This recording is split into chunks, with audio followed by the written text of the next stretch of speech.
Rev it up and welcome to Cars Yeah, show number 2022. Be prepared to be inspired.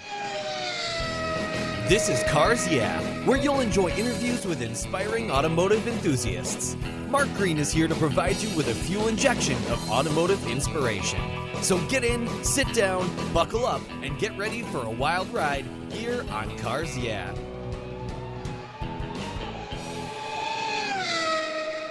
Hello, inspiring automotive enthusiasts, and welcome to Cars Yeah. Today I'm in Long Beach, California, with a very special guest by the name of Harrison Woodruff. Harrison, hey, welcome to Cars Yeah. Do you have any gear, and are you ready to release the clutch? I am definitely ready to release that clutch. I can tell you that. I think you're going to lay some stripes down the street. I've heard a few things about you, so yeah, I think we're going to. Yeah, I think we're going to have some fun. Now, before I give you a proper introduction, what's one little thing that maybe most people don't know about you?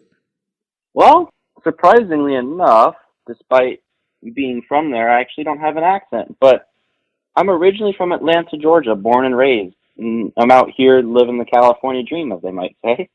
Wow, very cool. Well, Atlanta, Georgia, I know you're a bit of a Porsche guy. There's a cool Porsche center there that I got to visit a couple years ago.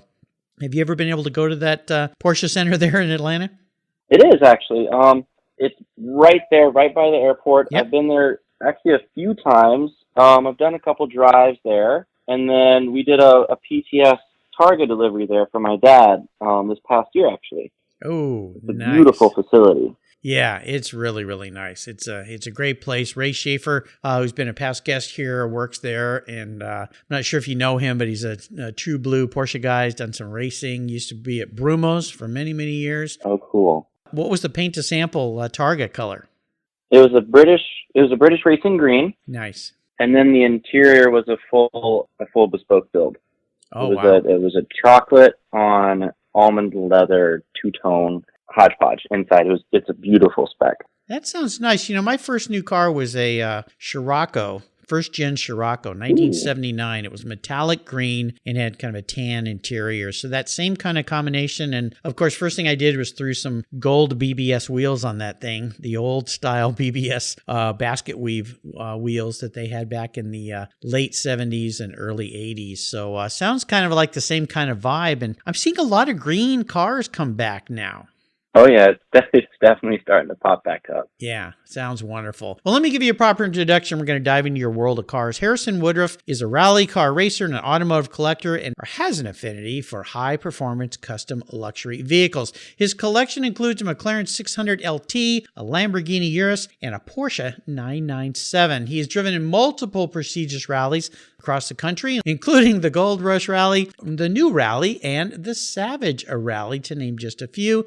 These rallies all require intense determination, focus, and planning to successfully complete. In addition to competing in rallies each year, he has a YouTube page titled Harrison Woodruff Vlogs. He grew up in a family of car enthusiasts. It sounds like his dad likes Porsches too, and enjoys helping oversee his family's collection of classic automobiles. We'll be back in just a minute to learn more, but first a word from our sponsor, so give them a little love, and we'll be right back. Keep the seatbelts on. I love Covercraft's new 5-layer all-climate cover. It was developed and engineered for anything Mother Nature can throw our way. It's very soft, breathable, and easy to store and pampers your paint and interior surfaces, providing maximum UV, rain, dust, and snow protection. Add their gust guards for windy conditions for extra protection. Their 5-layer all-climate cover is custom-tailored with Covercraft's attention to detail, form and fit with a quality and attention that's been their standard since 1965. Covercraft protects cars, trucks, motorcycles, RVs, trailers, and watercraft too. Every one of my vehicles is protected by a Covercraft cover. And I have a deal for you. Use the code YEAH21 at covercraft.com and you'll get 10% off your Covercraft order plus free shipping. That's right, 10% off and free shipping. Just type in the word YEAH, Y-E-A-H, 21 at checkout, YEAH21 at covercraft.com. Covercraft, protecting the things that move you. Most people don't think about their collector car insurance until their annual premium becomes due. Well, why wait and see if there are better options for your beloved rides? I didn't. Did you know if you change carriers before your policy runs out, your insurance company has to refund you the unearned portion of your policy premium? I did my homework, I shopped around, and I found American Collectors Insurance. And that's who protects my Porsche Turbo. That's right, the one I call my Orange Crush. They've been protecting collector vehicles since 1976. I encourage you to call my friends at American Collectors Insurance. Ask them about their agreed value policy. And if your collector vehicle is on your regular auto policy, you will be shocked at the savings, not to mention the assurance, should something bad happen to your ride, that you'll get what your vehicle is actually worth. Give them a call today for a quote at 866-ACI-YEAH. That's 866-224-9324. Tell them you're a friend of Mark Green at Cars Yeah! American Collectors Insurance. Classic car insurance designed by collectors for collectors. Automotive enthusiasts just like you and me. That's American Collectors Insurance. Give them a call today. So Harrison, we are back. So I want to talk a little bit more about this infatuation you have with rallies. And for a lot of people, when they hear the word rally, they think of rally racers or the crazy guys that drive through the forest and on ice and roads and things. But this rally, or these rallies that you do, they're on public highways. Is that right? Yeah, they're on public highways, back roads, but it is no Dakar rally or anything like that at all.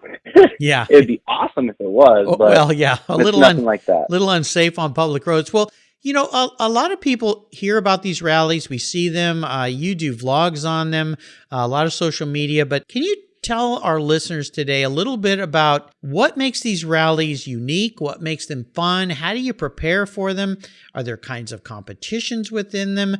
Because the Gold Rush Rally, I've heard a lot about that in the past. The New Rally, the Savage Rally. I mean, these things sound like fun. What are these rallies all about? Like, are they the same kind of marked cars, or do they last multiple days? How do they work?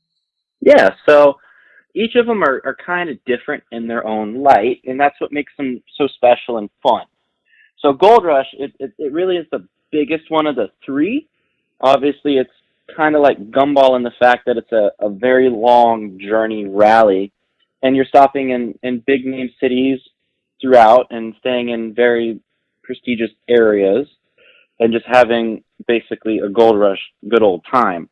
And what a Gold Rush good old time is you're driving very spiritedly on public roads with multiple police escorts, and in some locations not, and having first-class catering, dining experiences, outings at night, outings in the daytime, fun adventures, and all that kind of stuff throughout the entire journey. And it's usually between 9 and 11 days long is Gold Rush. 9 and 11 days? Whoa. It is. And you wake up at 8 a.m. and you're getting there at 5 p.m. every single day. It's a 2,500 to 3,000 mile trip. Wow. In these little cooped up cars. So it gets a little, at the end of it, you get a little tired of it, but then once the next year comes around, you're like, I gotta go again. This one's gonna be fun. And you're just so hyped up for it, and then it just, it's like anything. You're working out, you're doing anything strenuous, you get tired of it at the end, but then you're like, I'm glad I did that. So do these take place in different parts of the country then? Is the Gold Rush the same course every year, or is it something different? So for Gold Rush, they try and do anywhere across the country. They might even actually, I'm good friends with the organizers of it now, and they've been talking to me about maybe doing some international stuff next year. Oh, wow. I know this year they've really stepped up the notch with the route this year. And then for New Rally tends to stay on the West Coast, and they're a 2 to 3 day rally, absolute ball, super, super down to earth people. And they're all about having a good time. They're in the cars doing smaller, more fun, scenic routes, not necessarily million of miles long, but just fun, super scenic routes and meeting great people. And then Savage Rally is just all about goofing off and having a big old laugh. And Savage Rally has just started going across the country. They used to have everything on the East Coast, but now they're starting to come across west. Very cool. Now, I understand that there's a rally that takes place every year during Car Week. It's like the Bull Run. I think it's a bunch of Lamborghinis that drive up to Pebble Beach and so forth. Have you done that? So I was going to, but I actually did a new rally up there, which was a very similar event.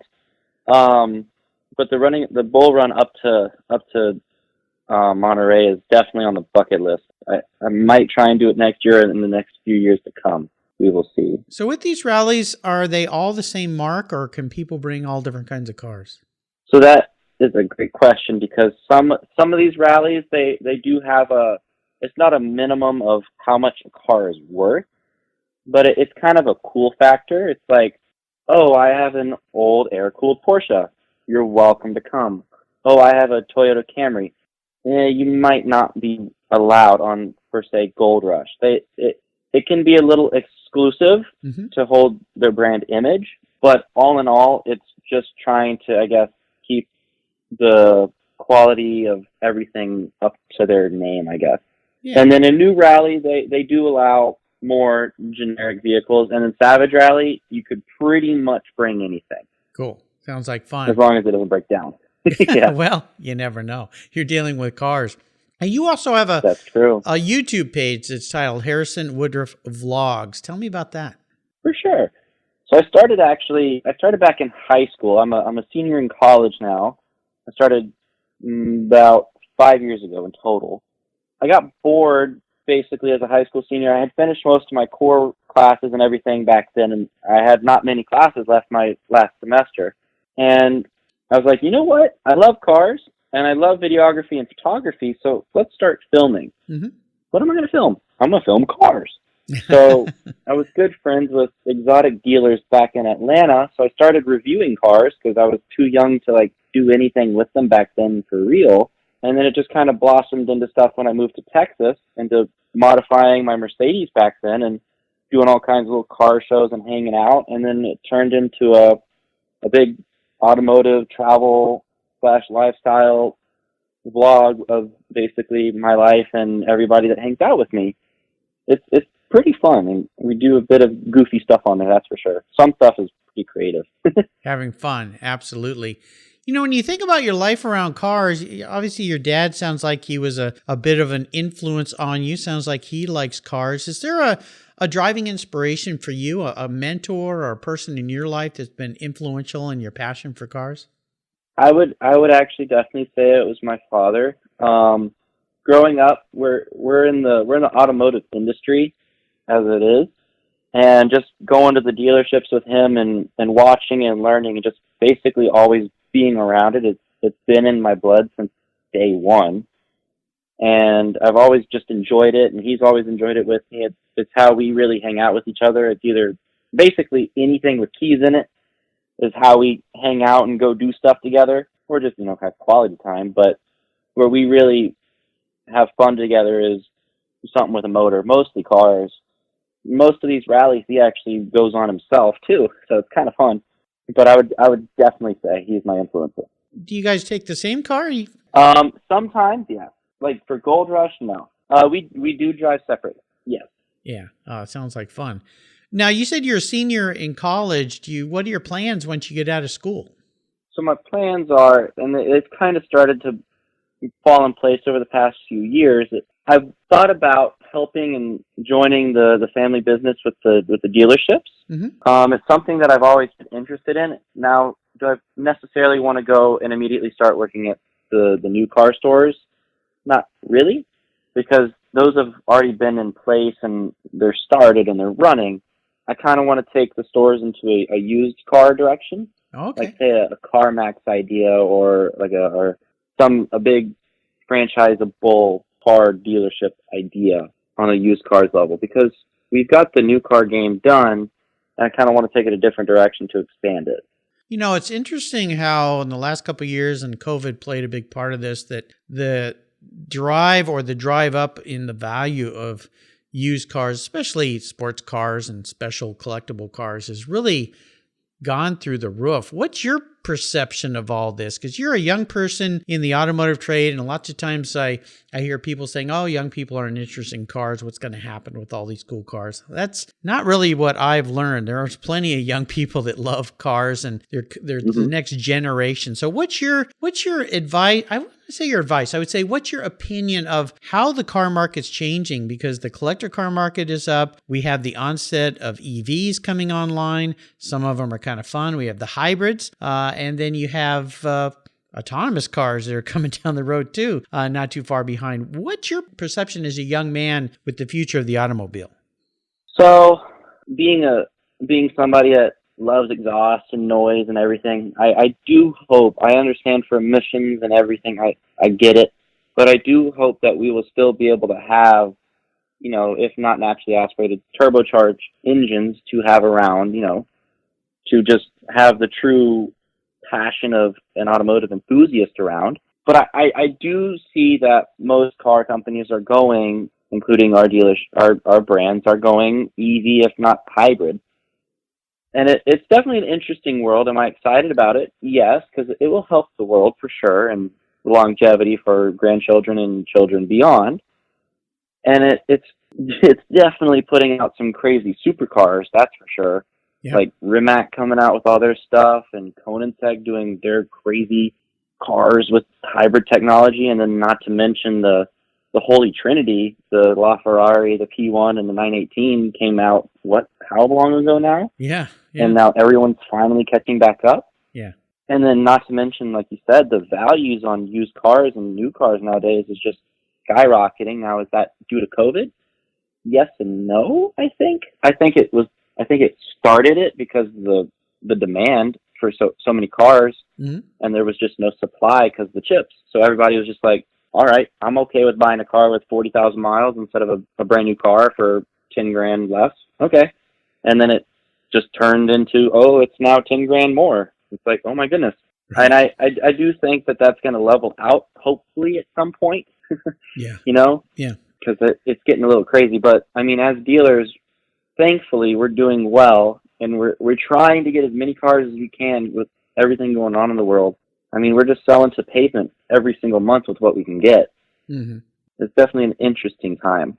It's different. Yeah, never seen anything like this. And, I want to say to you, Harrison, and to all my young listeners, my hat's off to young people who have had to go through the last 2 years of schooling with what's happened with COVID. It has not been easy. Mm-mm. For the most part, I think most of the young people I've talked to, I've had many young racers on the show, and they've had to deal with this in school. And most of you guys and gals have done this with a smile on your face, and you've just dealt with it and done it. But how did you fare during the last 2 years with probably online learning and lack of being around other people? And how did this treat you, and how did you deal with it? So I would definitely say the first 6 months of lockdown was, back in the day, was a bit different. That's for sure. Okay. It did get me goofed up in school for a minute because, trying to figure out everything on Zoom and the professors learning it. It was definitely a learning curve for everybody. But I'm still on online learning as we speak down here in Southern Cal with everything going on still. And it's definitely gotten a whole lot smoother and a whole lot better. It's definitely not the same as it was as being in person for school. Mm-hmm. The one positive thing I will say, though, that it has given me, it's given me the ability to be able to travel between California and home being Atlanta, to learn and focus and kind of balance learning school and also learning the family businesses, if not the real estate stuff that I am wanting to eventually tap into, and just balance it out. Because if I was in person, that just wouldn't be possible. So it's kind of given me a time to where I'm out of school, so I'm able to focus and learn the real outside world, and then I'm also be able to open my laptop and get back on my studies. In the beginning, I was stumbling over myself. Yeah, I think a lot of people were. I think everybody was in every capacity, in many, many ways. Well, I'm glad you've figured out a way to handle it well. That's awesome to hear. Let's take another short break and thank our sponsors as we come back. We just talked about a challenge, but I want to talk about maybe another challenge in your world. Keep that thought in mind, and we'll be right back.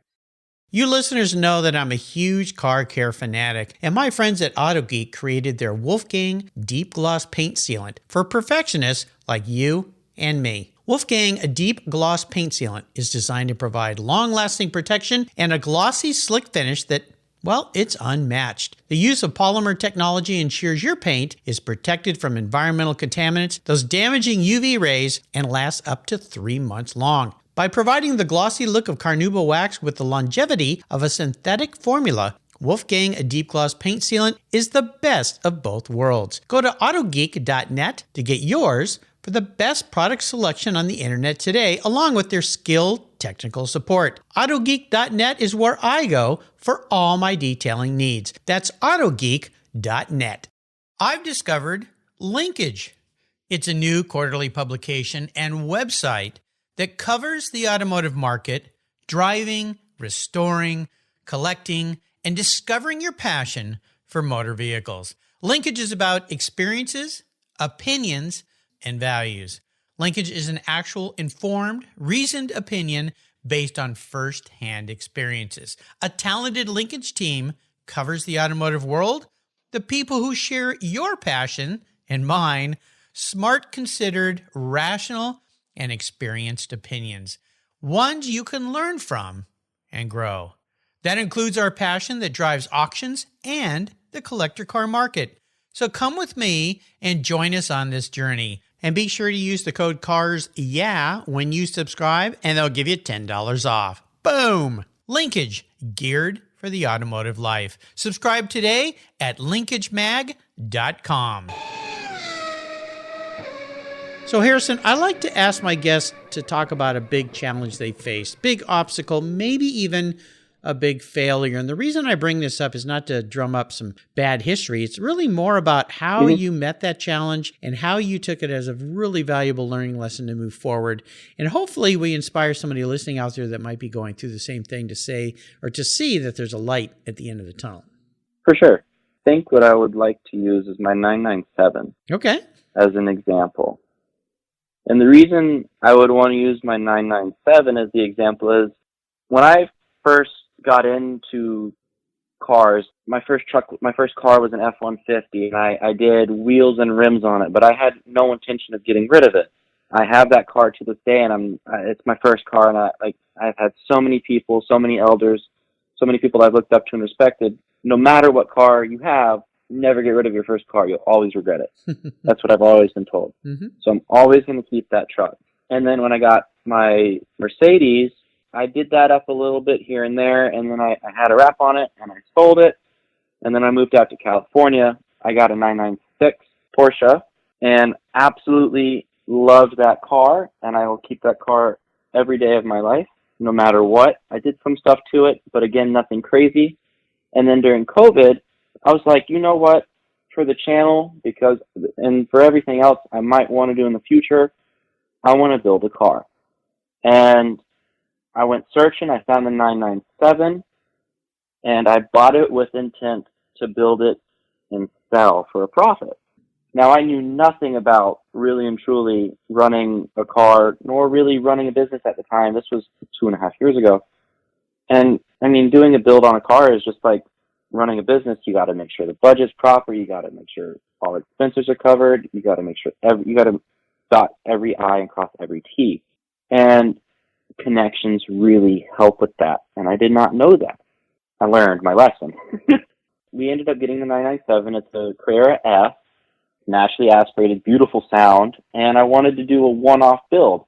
And Liberty Walk was willing to do a one-off body kit for me.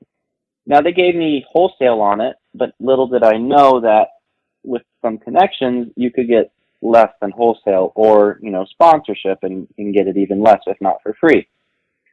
And I didn't have those strings to pull or those contacts to know or the ability at that point in time to have the knowledge or know-how to get a sponsorship. Well, I basically went double over budget.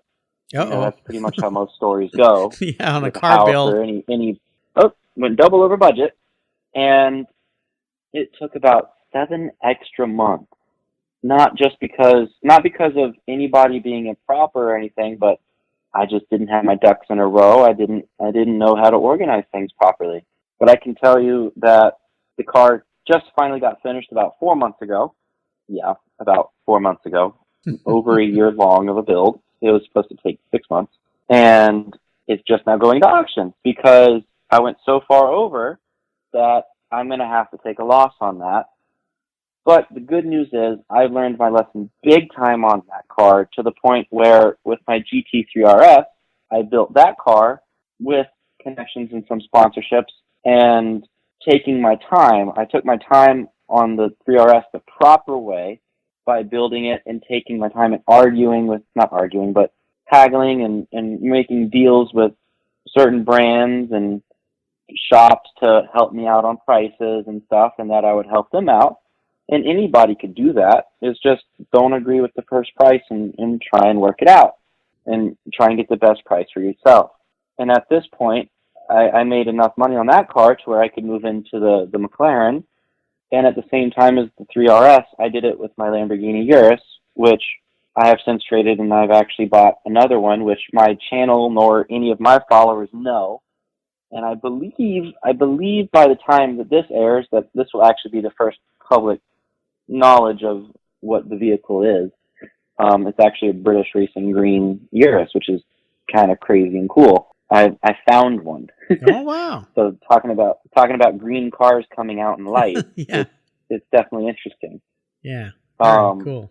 Thank you. But I would say that the 997 was definitely, in most recent times and in general, my biggest failure/lesson, because I learned so much about taking my time and trying to run these builds properly and not just hustle them out and bust them out and be like, oh, I can sell this easily for 60 grand more, or, oh yeah, this will be done no matter what. Like, no problem. No, you got to take your time.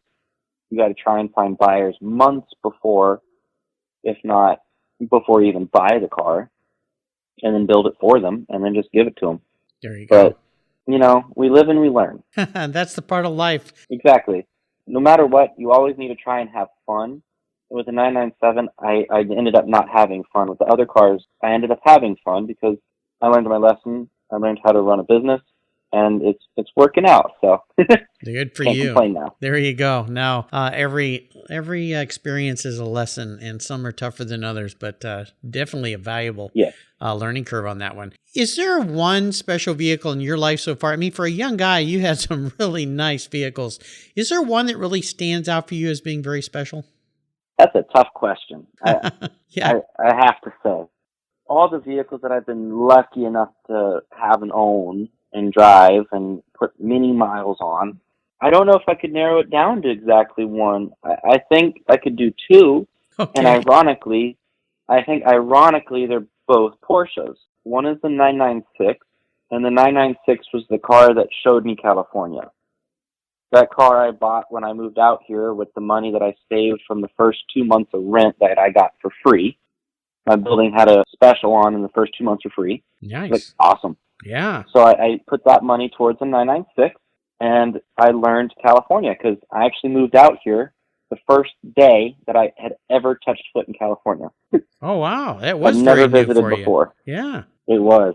And that car showed me around, and that car actually debatably was the worst car that Porsche had ever produced. They nearly went broke because of them with all their IMS bearings and replacing engines for free. Yeah. But to me, that car, I fell in love with Porsche because of it. And I know it has its goofs and its flaws, but it showed me California. I met so many people on little random drives with it, and that car will always have a special place in my heart. And the second car is the not the 997. Is the GT3 RS, the 992 GT3. The reason for that is that's the car that I did my first big rally in. I did that rally with my dad. It was Gold Rush in 2020. I believe it was in May. Mm-hmm. Or no, it was in August. It was in August. It was supposed to be in May, but they pushed to August. And I did it with my dad, and we had an absolute blast. And that car I took across the country, so many rallies. I took it on a second year of Gold Rush, and it actually, I blew the engine on it. It walked its crankshaft, in the middle of nowhere in Virginia. Uh-oh. And that whole story, it's all over Gold Rush's YouTube channel. It's on mine. It's everywhere. If anybody wants to go watch it, it's definitely a tall tale of how it happened. But that car has taken me so many places and given me so many cool different memories that I think those two cars are definitely my most memorable vehicles. Fun ride. So I'm going to be your car psychologist today, Harrison. I'm going to kind of crawl into your skull a little bit here. If you were manifest as a vehicle, what would you be? But this isn't what you want to be. This is how you perceive the man in the mirror and who you are. So what would you be, but more importantly, why? What would I be? I love manuals. Okay. And I think I would be I think because they came out with it, and they might not ever come out with it again, and it's a fantastic car, I think I would be the new GT3. Okay. And the reason I say that is because Porsche, obviously, it's German, it's fantastic. They're incredibly reliable, and they are somewhat, to a naked eye, like to somebody that just doesn't know, Joe Schmo, who doesn't know cars, which is the majority of the world's population, it's not a very glitzy, glamoury car, and it would be great to have on a daily basis, or be on a daily basis and not be afraid. Because, yes, I have a McLaren, and it is interesting, especially living in LA, to drive that around sometimes, just with everything going on. It's like, where do I park it? Am I going to be good here? Is the valet going to scrape? Like, do I park it solo, or do I put it with valet, or like, what do I do? As a Porsche, I would just be like, okay, I'll self-park. I know no one's not really going to be that interested in me, but I know that if I go on track, if I go on a twisty road, I'm going to kick anybody's butt. I know I can carry as much luggage as I need to move me around. I know I have great fuel economy, and I know I'm reliable, and I have a great, fantastic lineage. There you go. I think I'd be a Porsche GT3, a new 992. Sounds cool. In manual. In manual, of course. So is there a great book you'd like to share with our listeners today that you've really enjoyed? So what's goofy enough is I love books. I'm extremely dyslexic.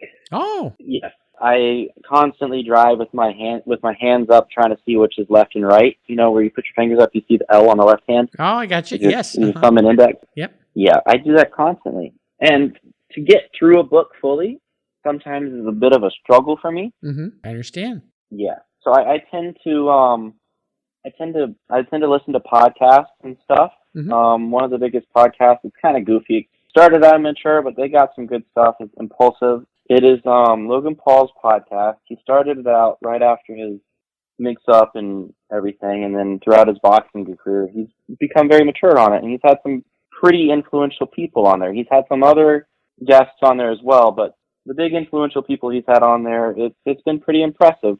I would definitely say so. Like, he's had Grant Cardone on there. He's had some other big business people. He's had a bunch of incredible people. He's had race car drivers on there.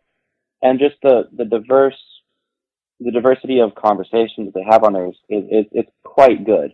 And I find that I nurture and I absorb stuff physically and like auditorily than I do by reading. So along with podcasts, I absorb stuff by just being in the moment and doing stuff. Do you listen to many audiobooks? There's so many great audiobooks. I have listened to an audiobook. I understand you've got to bleep it out, but The Subtle Art. Yeah, The Subtle Art of Giving an F, as we'll say here. Yep. Yeah. You know, one of the secrets, and my listeners know this, my wife is a voracious reader. So is my son and my daughter. They all read just incredible numbers of books. I try to read as much as I can. And the great thing about audiobooks is, of course, you can do them like a podcast whenever you're running or driving or exercising, whatever. But here's a little secret. You can get audiobooks for free from your public library, and they will send them right to your device. You don't even have to go to the library. And if they don't have what you want, they'll get it for you. And I did not know that. Well, that's why I just shared it with you. So, you know, thank you. Nothing against Audible or some of these others that you subscribe to, but your taxes already pay for libraries, and you can get anything. And sometimes you have to wait a little bit because I think they have limited numbers, but yeah, my wife gets, I think, 2 or 3 a week, and you can get them all through your public library. You just have to get a library card. So Nice little secret for anybody out there to listen to great audiobooks. So today, I'm going to let you go on the ultimate drive. Now, you're a guy who's already been on many ultimate drives, but this one's a little different, Harrison. There's an unlimited amount of funds here at Cars Yeah. So you can be in any car on the planet. You can be with anybody, even somebody who's already passed. So somebody from the past, perhaps, and you can be driving anywhere. So given those parameters, for a guy who's taken some pretty cool rally drives, what's the ultimate drive look like for you? Let me think about that one for just a second. I think place, this is a bit extravagant, I think place would be to start in New York, then drive to Atlanta, load the vehicle up in a plane, take the vehicle will land in somewhere in Europe. We'll start with Spain. Land in Spain, and then drive the coast of the Mediterranean Sea all the way to Monaco, and then take a ferry and end in the UAE. Okay. Over 20 days. All right. I know somebody that has done something similar, and they said it was unbelievable. And it's always been on my bucket list since, in my opinion. That sounds cool. So who would you be with? For the vehicle? Oh, we're going to go to the car next. Okay. Yeah. For the vehicle, I think I would want something classic. I think it would be very cool to do it in some kind of classic Ferrari. I know that sounds like it probably won't make it to the end. Well, but let's just pretend let's pretend that it does. Yeah. I think a classic Ferrari convertible, some kind of cabriolet. I don't know if I could specify which one though. And for person, I think I would want to take my dad. I think that would be an ultimate experience with him and just a joy, because it wouldn't be anything fast. It'd be through some of the most scenic places in the world. And I think that would just be an incredible experience with just me and him. Yeah, I think that sounds like a pretty fun drive. And there's so many great old convertible Ferraris when you think about it. Mm-hmm. Definitely it's got to probably have a V12 Colombo engine in it. Oh, for sure. Yeah, I got to do it that way. And, maybe, I'm trying to think what might be kind of cool. Maybe the Ferris Bueller's car, but a real one versus the fake one. I mean, a California Spider, I think we just found the car for you. Yeah. Yeah, there you go. I think that's what it's got to be. I mean, that'd be pretty cool. Classic car, Europe on the coast. Yeah, I think you'd be set there. Very, very nice. You've taken us on a fun drive today. Before I let you go on that ultimate drive, could you share maybe a success quote or a mantra or some kind of words of inspiration for our listeners? I would say the quote that I live by, it's not that crazy. It's pretty basic, but you can write it out on a piece of paper, make a circle around it, or make it into a circle. Mm-hmm. It's visual. I mean, like I said, I'm a visual person. Never quit, period.